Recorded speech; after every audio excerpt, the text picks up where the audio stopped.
Visit licensureexams.com and try our samples completely free of charge.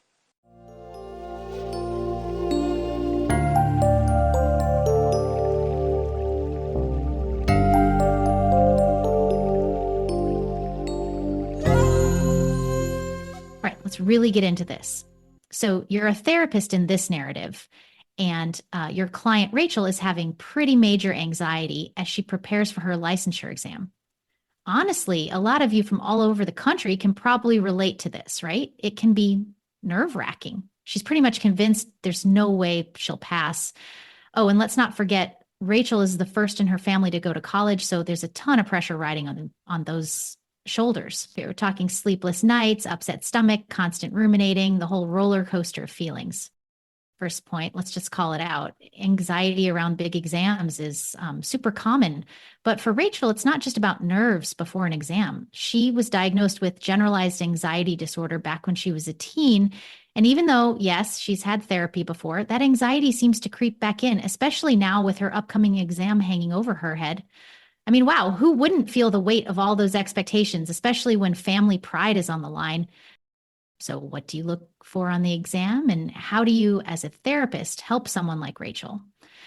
That's where you're going to want to understand how different theories work in practice, not just on paper or for the exam. And today we're leaning into Gestalt therapy because it's really designed to help clients who are stuck in worry about the past or future. So let's get started. Well, let's talk about Gestalt for a second. It's all about being in the moment. You're not time traveling back to that failed high school algebra test or forward to a catastrophic fantasy where you bomb the license exam and your future's ruined. Nope. The focus is right now. What's going on in your body, mind, and emotions at this exact minute? The thing is, here's a big point for your exam. You're not ignoring past situations entirely. Gestalt therapy does touch on unfinished business. Think about it. Lingering feelings or events from the past that still haunt your client in the present. For Rachel, maybe there's some old stuff about needing to prove herself or fear of letting her family down. That's showing up as test anxiety. Now, in Gestalt, you're aiming for awareness, like radical self-awareness, because let's face it, you can't change what you don't notice. So how would you actually achieve in Gestalt a sense of self-awareness? First, you use those classic Gestalt what and how questions. It's not why are you anxious? That's too abstract. Instead, ask things like, what are you feeling in your body right now as you think about your exam? Or how does your anxiety show up? It's not about solving the feeling, but getting her to tune into it. Let's use an example, like a narrative that will crop up on the licensing exam. You notice Rachel's hands are trembling as she talks about her upcoming test date. Don't ignore it. Instead, you use the exaggeration technique. You might say, let's try something together. Can you exaggerate that shaking for a second? Rachel might at first be like, oh, why? But trust the process. You ask her to really accentuate the tremor, get aware of it, and maybe even say out loud what's happening. Why bother? Because physical symptoms are big clues about where there's blocked energy. Helping clients notice them is often the first step to, well, unblocking it. And this is textbook Gestalt. The goal isn't to make the shaking stop, but to help Rachel notice it, experience it in the moment, and surprisingly, start to release some of that pent-up anxiety. Second point, language is powerful. Gestalt therapists pay close attention to how clients phrase things. Rachel keeps saying, I should be studying more, or I have to pass this exam. Those shoulds are everywhere with your client. They're sneaky. They're often borrowed from outside, perhaps from family or society, instead of what the client actually wants. So as a therapist, you help her pay attention to her words. Maybe ask her to swap I should with I choose. Instead of I should study more, Rachel says, I choose to study more. And wow, that really shifts things. Suddenly, Rachel is not a hopeless bystander in her own life. She's making choices. It's subtle, but I promise it's important. Let's continue this narrative. Imagine Rachel says, I have to study 3 more hours tonight or I'll fail. You nudge her, politely but persistently. You ask her if she can try saying, I choose to study 3 more hours tonight.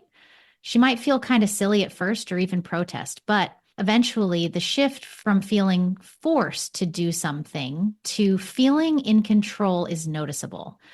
That personal responsibility piece, huge in Gestalt. You're helping clients realize they're not victims.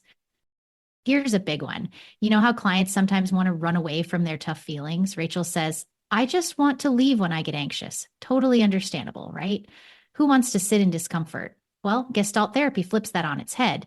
It's all about staying with the feeling.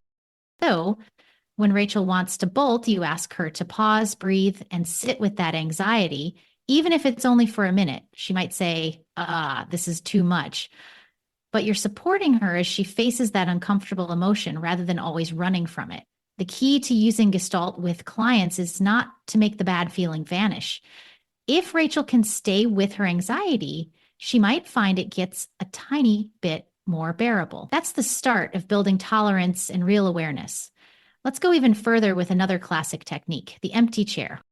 Now, this one might show up on your exam and, to be honest, in real life all the time. If Rachel's has unspoken stuff going on with, say, her parents, the pressure, the unspoken expectations, you might literally put an empty chair in the room and have her imagine her mom or dad sitting there. It's kind of like, hey, Rachel, what would you say to your mom right now if she were here? Or just as often, you can have her talk to a part of herself in that empty chair. Maybe the super critical voice or the scared little kid part that's afraid to fail. Here's what might happen. Through the empty chair dialogue, all those tangled feelings can get spoken out loud. Rachel might say things she's never been able to say to her parents or even to herself.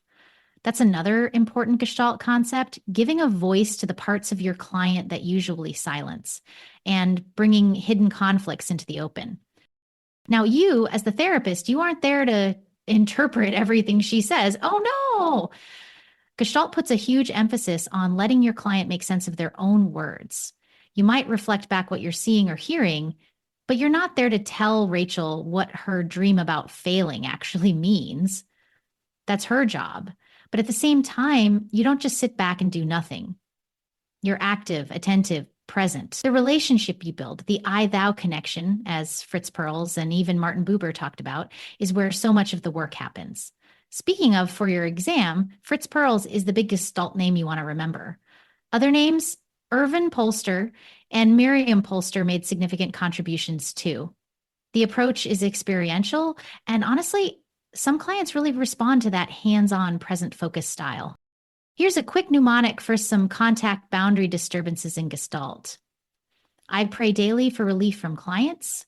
I pray daily for relief from clients. That stands for introjection, projection, deflection, retroflexion, and confluence. For the exam, don't forget these terms.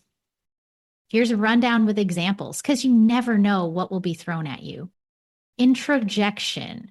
This is accepting other people's ideas whole without deciding for yourself if you believe them. Like if Rachel says, my family says the only way to succeed is to pass this exam, so I have to. She's not stopping to wonder what she believes. She's just internalizing their standards. Projection. This is when you pin your own pathologies on other folks or circumstances. Rachel might say, my professors are disappointed in me already, when in fact, she's feeling disappointed in herself. Deflection. This is dodging direct contact. Maybe Rachel answers your questions with jokes or changes the subject whenever her anxiety comes up, kind of like swerving around the tough stuff. Retroflexion, turning things you want to do to someone else back onto yourself. Like if Rachel wants to shout at the world for pressuring her, but instead she just beats herself up inside. Confluence, losing track of where she ends and her family begins, that blurred boundary where she can't tell if her anxiety is her own or just absorbed from others' expectations. Make sure you know these terms. Licensing exam writers love to toss them into narratives. The philosophy behind Gestalt therapy, it's existential at its core. The focus is on mind-body unity, direct experience, and above all, personal responsibility. You are always looking at how clients can support themselves from within, not just rely on outside crutches. Here's an example tip. Gestalt therapy really aims to move clients from environmental support towards self-support. For Rachel, that might mean moving away from only relying on external validation to building her own sense of, hey, I've got this. Don't trip up on how this might look on a multiple choice question. You're not interpreting dreams in Gestalt. the way psychoanalysts would. Instead, you focus on the present experience, even if you might use dream content as a way for the client to access different parts of herself. For instance, asking Rachel what it's like to be the monster chasing her in her anxiety nightmare, rather than what she thinks the monster symbolizes. Another prime point, Gestalt interventions are best when they happen organically. You're not forcing a client to use an empty chair just because it's on your techniques list for the week. You're sensing what fits the moment. Therapy in Gestalt is meant to unfold through the client's experience, not through a checklist. Now, applications, a big exam point. Gestalt works well with individuals, groups, even families and couples. But heads up, it might not be the go-to modality for, say, clients with pretty severe mental health issues. Gestalt can be used in a variety of ways. It can be used for mental health issues, but for severe mental health issues like active psychosis, not so much. The here and now experience-focused approach can be overwhelming unless the person has a fairly stable sense of reality. So let's continue with the narrative. Say Rachel gets stuck because she keeps looping between, I'm going to fail and I have to succeed for my family. You notice she gets teary or angry, but she doesn't say much about it. That's a cue for you to gently confront her. Like, Rachel, I notice you're clenching your teeth. You're not saying anything. You're clenching your jaw and looking away as you talk about your parents' expectations. What's happening for you right now? Confrontation here isn't about being aggressive. It's really just inviting your client to notice discrepancies between what they're saying and what their body is showing. And watch out for clients who get really stuck in their heads, intellectualizing everything. Gestalt can sometimes feel a little too anti-intellectual for them because it doesn't spend a ton of time analyzing or debating what they're saying. So if you're thinking about using this approach in schools or classrooms, Gestalt methods can actually slot in pretty well for helping students get more tuned into their feelings or even for conflict resolution. Just don't expect it to be the fix for every setting or every client, honestly. All right, here's a quick list of terms to burn into your brain before exam day and examples, so you'll remember them. Awareness. Rachel, what sensations are you aware of in your body as you talk about the test? She might notice her tight chest or sweaty palms. Confrontation. I hear you say you're confident, but I see your hands shaking. What's that about? Dichotomy. Rachel's stuck between total success and total failure, like there's no in between. Unfinished business, all those shoulds left over from growing up, still running the show. For the exam and for real life, the main Gestalt goals are build your client's awareness of their actual experience right now, help them deal with lingering old issues that block them in the present, encourage personal responsibility through real felt choices, not shoulds, use in-the-moment techniques, exaggerate sensations, stay with tough feelings, swap out powerless language, play out dialogues in the empty chair, and boom. Watch your client become more present, self-supporting, and less controlled by automatic fluff from the past. All right, last tip. Don't forget that as the therapist, the most important technique is actually being real with your client, present, attentive, not hiding behind a therapy mask or textbook script. It sounds cliche, but Gestalt is about you, the therapist, showing up as your real self and inviting your client to do the same.